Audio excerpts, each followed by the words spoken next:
ala kira alayhi salatu wassalam aka hadisa dola abi kanton nini aw bela jelema ala kira ko sil man qata'aka iga tugu mogola mogomiya yere tige ka boila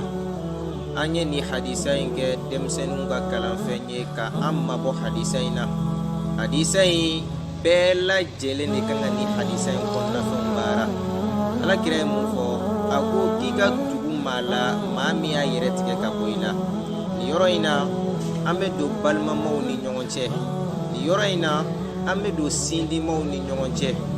bi sindi akera ni sindi miye ayere tige ka bo atogelena do infene ba yere tige ka bo ala ko paske kaya yere tige ka bonna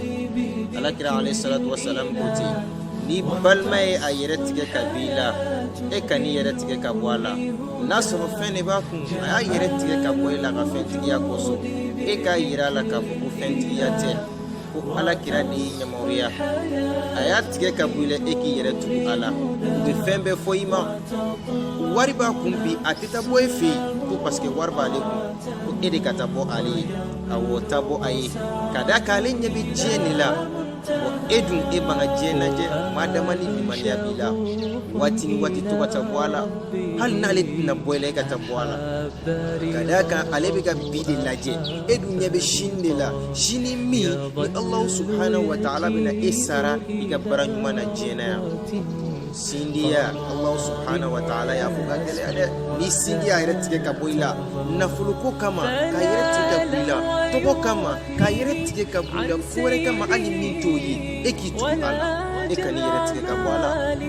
kadaka ala kira alayhi salatu wassalam awde yina afede teri mawni nyonche fene biti lakin ama bazi sindi mawka yoroka isindi debi wa isindi do shini mukonna la TV Islamic dana anya langini